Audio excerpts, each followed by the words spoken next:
Hello everyone, मैं हूं विकास और आप सभी का स्वागत है आपके अपने ही प्यारे से चैनल विकासपुरम में। तो आज हम लोग देखने वाले हैं एक्सरसाइज 1.3 का एग्जाम्पल 9। इसमें हमें रूट 3 को अपरिमेय सिद्ध करना है। तो वीडियो शुरू करने से पहले मैं आपको बता दूं कि अगर आपने रूट 2 वाला वीडियो नहीं देखा है तो प्लीज़ आपसे रिक्वेस्ट है कि पहले आप उस वीडियो को देख लें। अगर रूट 2 वाला वीडियो आप देख लेते हैं तो रूट 3 वाला में आपको कोई भी दिक्कत नहीं होगी। तो पहले आप प्लीज़ उस वीडियो को देख लीजिए। उसको आप आई बटन से भी देख सकते हैं या फिर डिस्क्रिप्शन वाले लिंक से भी देख सकते हैं। तो चलिए हम लोग वीडियो को शुरू करते हैं। तो हमें रूट 3 को अपरिमेय सिद्ध करना है। तो यहाँ लिख देंगे हल। यहाँ आप हल भी लिख सकते हैं, चाहे प्रूफ भी लिख सकते हैं, प्रूफ। तो रूट 3 को अपरिमेय साबित करना है तो सबसे पहले हम लोग रूट 3 को कथी मान लेंगे? परिमेय मान लेंगे। तो यहाँ लिखेंगे माना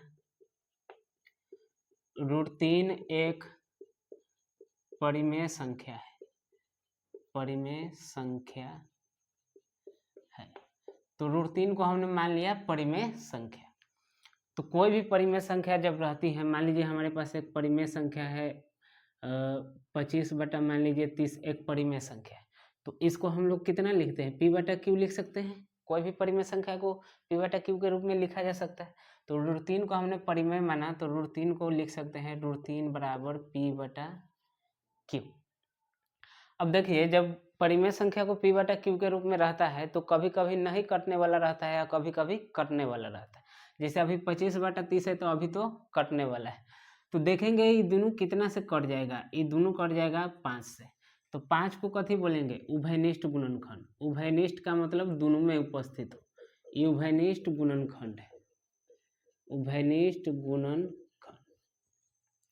5 इसमें भी है, 5 इसमें भी है। इसको जब तोड़िएगा 25 को तो कितना लिख सकते हैं? 5 गुना 5। और 30 को तोड़ेंगे तो 5 गुना 6। इसमें भी 5 है, इसमें भी 5। तो अगर हम उभयनिष्ठ गुणनखंड को काट दें, यानी 5 से दोनों को काट दें, तो ऊपर बचेगा 5 और नीचे बचेगा 6। तो ये जो 25 बटा 30 था वो हो जाएगा 5 बटा 6। तो इसको हम लोग कितना बोल देते हैं? ये भी परिमेय संख्या है तो इसको m बटा n बोल देते हैं। कहे कि ये जो p बटा क्यू था ये अलग संख्या था, ये अलग है, इसलिए हमने इसको जब p बटा क्यू बोल दिया तो इसको बोल दे रहे हैं m बटा n। कोई दिक्कत नहीं है।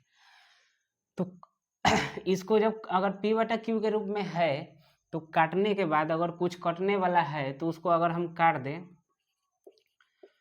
उभयनिष्ठ गुणनखंडों को काटने पर, उभयनिष्ठ गुणनखंडों को काटने पर, यानी कि जो कुछ भी अगर कटने वाला है उसको अगर काट दे तो ये जो रूट 3 है वो p बटा क्यू से किस में बदल जाएगा? m बटा n से। तो इसमें उभयनिष्ठ गुणनखंड था 5। अब इसमें पूछा जाए कि उभयनिष्ठ गुणनखंड कितना है, मतलब कि कौन संख्या है जौना से इसमें भी भाग लगे और इसमें भी, दोनों में लगना चाहिए। तो एक को छोड़ के दूसर कौन से भाग लगेगा? नहीं। पहले 5 था उभयनिष्ठ गुणनखंड, अब रहेगा 1। 1 के अलावा कोई दूसरा नहीं रहेगा। कोनो दोसर संख्या है नहीं है 1 के अलावा जो दोनों में, जिससे दोनों में भाग लग जाए। तो बोल सकते हैं कि m और n का m n, यानी कि इसका एक ही उभयनिष्ठ गुणनखंड है 1, इसके अलावा कोई नहीं। तो ब्रैकेट में हम लोग लिख सकते हैं यहाँ m और n का एक के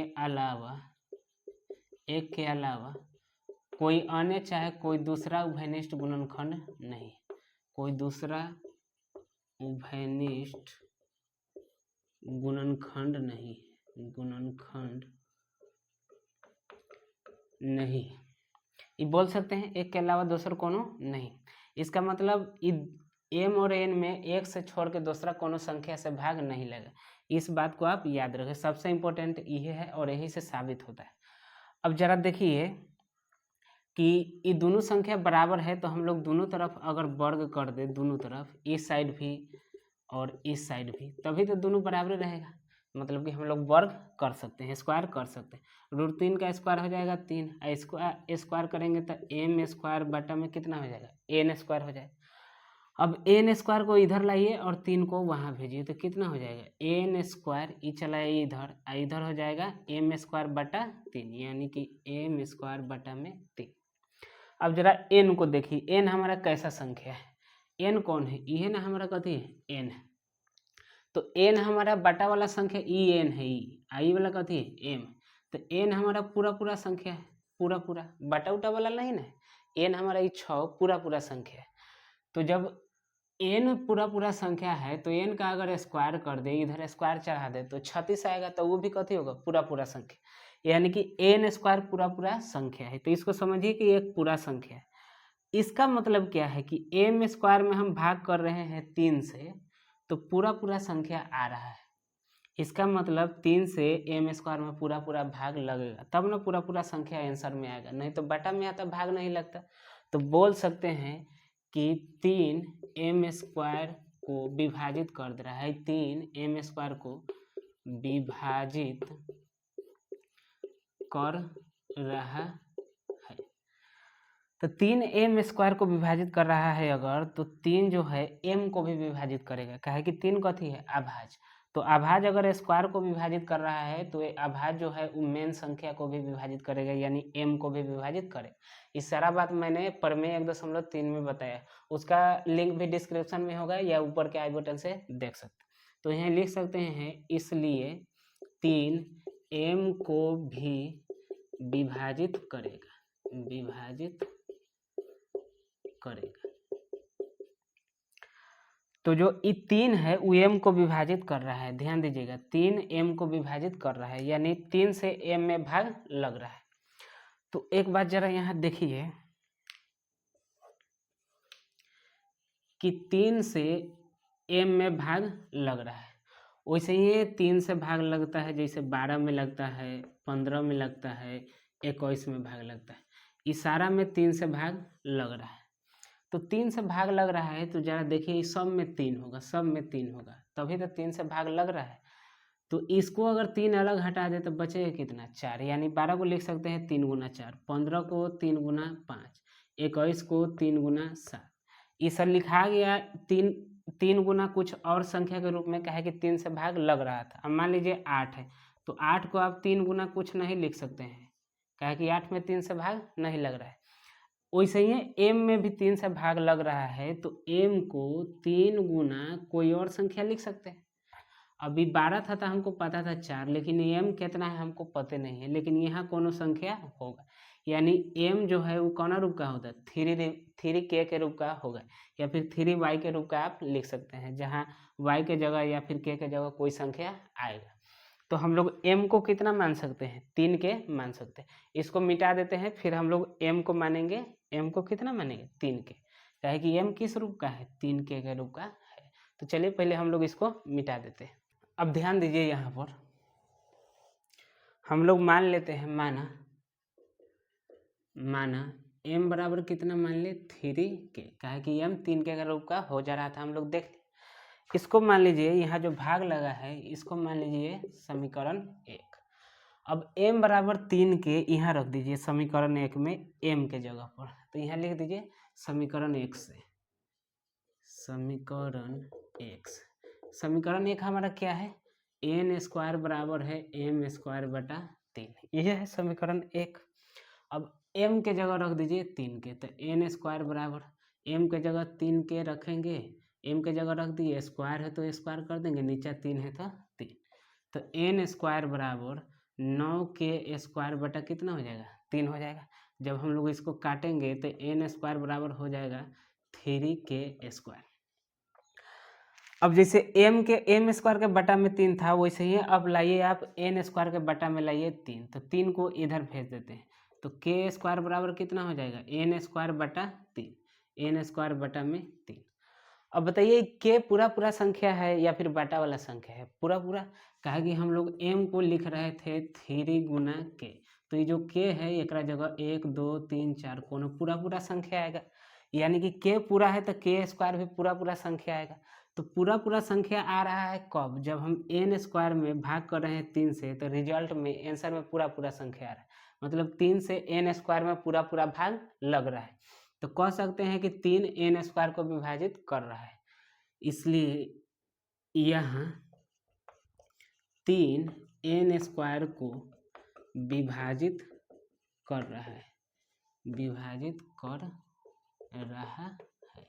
तो जब n स्क्वायर को विभाजित करेगा तो n को भी करेगा, तो लिख सकते हैं इसलिए 3 n को भी विभाजित करेगा, विभाजित करें। अब देखिए 3 जो है m को भी विभाजित कर रहा है और 3 जो है n को भी विभाजित कर रहा है, तो इसलिए लिख सकते हैं यहाँ 3 m और n दोनों को विभाजित कर रहा है, दोनों को विभाजित कर रहा है। तो ये गड़बड़ बात हो गई है। 3 से m और n दोनों में भाग लग रहा है, जबकि हमने ऊपरे कहा था कि m और n का एक के अलावा कोई भैनिष्ठ गुणनखंड नहीं है, यानी एक के अलावा m और n में दूसरा से भाग नहीं लगेगा। कहा सारा कुछ तक काट दिए हैं, काटने के बाद आया है m और n, तो इसमें एक के छोड़ के दूसरा कौन से भाग नहीं लगेगा। लेकिन यहाँ देख रहे हैं कि 3 से m और n में 3 से भी भाग लग जा रहा है, जबकि हमने यहाँ कहा था कि एक के छोड़ के दूसरा से भाग नहीं लगेगा। तो ई कथन से कथी हो जा रहा है, ई वाला बात ई वाला बात टकरा जा रहा है, यानी कि विरोधाभास उत्पन्न हो रहा है। तो लिख सकते हैं कि इस कथन से विरोधाभास उत्पन्न हो रहा है, विरोधाभास उत्पन्न हो रहा है। विरोधाभास कहने का मतलब ई वाला बात हमारे पहल का बात के काट रहा है, इसीलिए कह रहे हैं कि विरोधाभास उत्पन्न हो रहा है। तो विरोधाभास उत्पन्न हो रहा है, ये दोनों बात टकरा काहे लगेगा, कहे कि हमने कहीं ना कहीं कुछ गड़बड़ किया होगा। तो हमने शुरुआत ही गड़बड़ की है कि √3 को हम लोगों ने क्या मान लिया है, अपरिमेय मान लिया है। तो यह वाला बात गलत है, इसलिए दोनों बात टकरा जा रहा है। तो ये बात गलत है, तो सही क्या हो जाएगा कि √3 जो है परिमेय नहीं है, कथी है, अपरिमेय। तो यहाँ लिख सकते हैं अतः हमारा मानना गलत है, अतः हमारा मानना गलत है।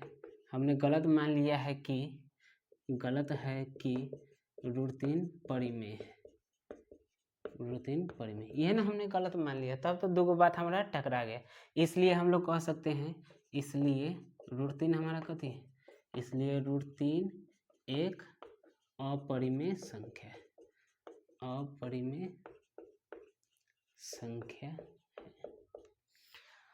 यहाँ पर लिख देंगे प्रूव्ड। तो उम्मीद है कि आपको समझ में आ गया हो। अब मिलेंगे हम लोग अगले वीडियो में, तब तक के लिए आप अपना ख्याल रखें और अपने पढ़ाई का भी ख्याल रखें। धन्यवाद।